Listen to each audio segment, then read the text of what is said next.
बन बीच बैठेली सीता त मैया से आरज करत मैया से आरज करबो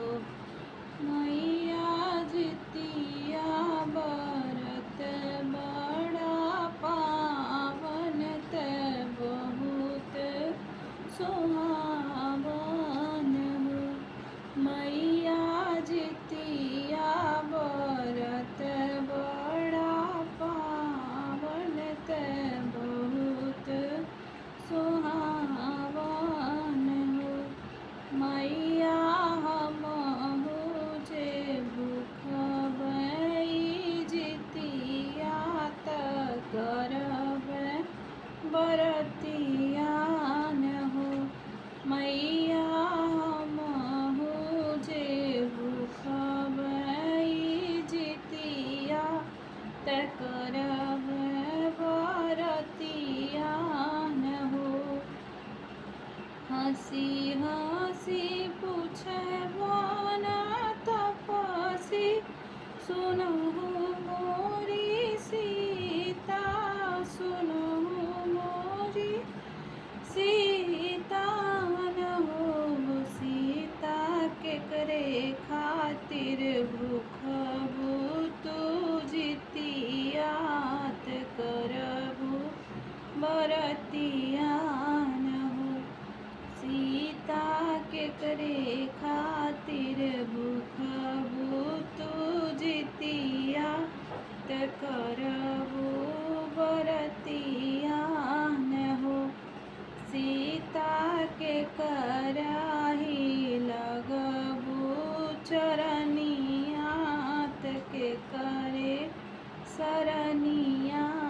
न हो सीता के कराही लगबू चरनिया त के करे सरनिया न हो बेटा खातिर भूखब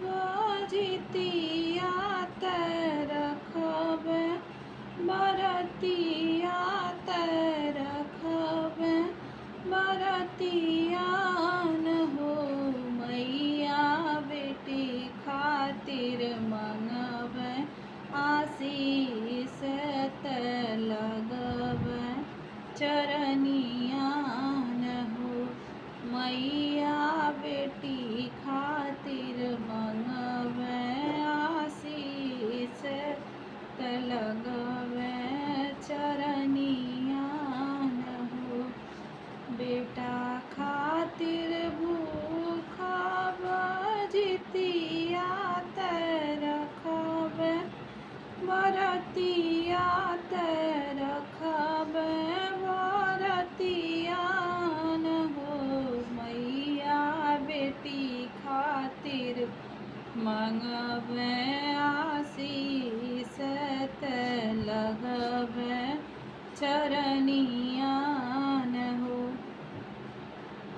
कहवा से गोबरा मंगैबू त अंगना लिपैबू त अंगना लिपैबू न हो सीता कहवा पर आसन लगैबू जित बंधन माई के पूजबू न हो सीता कहाँ पर आसन लगैबू चित बंधन माई के पूजबू न हो गैया के गोबरा मंगैब त अंगना लिपैब त अंगना लिपैब न हो मैया के चौके पे बैठैब त फुलवा बिछैब न हो हम मैया के चौके पे बैठैबे त फुलवा बिछैबे हो। वन बीच बैठेली सीता त मैया से आरज कर, मैया से आरज कर हो। मैया जितिया व्रत बड़ा पावन त बहुत सुहावन हो।